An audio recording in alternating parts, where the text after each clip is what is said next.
এখন তৃণমূলেরই লোক ধরা পড়ায় তা নিয়ে শুরু হয়েছে চাপানুতোর। যদিও মোফাজ্জলকে বুথ সভাপতি বলে মানতে নারাজ শওকত মোল্লা। তিনি বলছেন ও বিধানসভা কমিটির সদস্যও নয়, ও একজন সাধারণ কর্মী। দেখুন, আইএসএফের মদতপুষ্ট এরা, খুনির কোনো জাত হয় না। আমরা এফআইআর এ কোনো নাম দিইনি, আমরা প্রকৃত খুনিদের অ্যারেস্ট করার কথা বলেছিলাম। পুলিশকে ধন্যবাদ জানাবো, যেই হোক না কেন তার দৃষ্টান্তমূলক শাস্তি এবং তার ফাঁসি চাই আমরা।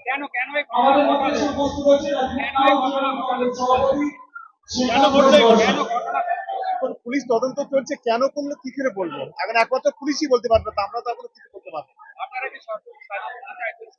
ফাঁসি চাই, শাস্তি তো দূরের কথা, ফাঁসি চাই। এর সঙ্গে যে বা যারা জড়িত আছে এবং এর উৎস কোথায় সেটাকেও খুঁজে বের করতে হবে, এর পিছনে কারা আছে। তৃণমূলের কোনো গোষ্ঠীতন্ত্রের কোনো বিষয় এখানে নেই। এখানে আইএসএফ এর মদতপুষ্ট হয়ে আজকে যে বা যারা খুন করেছে তারা কখনো দলের লোক হতে পারে না। আর মোফাজ্জল আমাদের দলের কোনো পদাধিকারী নয়। লক্ষ লক্ষ মানুষ তৃণমূল, কোটি কোটি মানুষ তৃণমূল কংগ্রেসে আছে, তৃণমূল কংগ্রেসের ঘাড়ে দোষ চাপিয়ে লাভ নেই।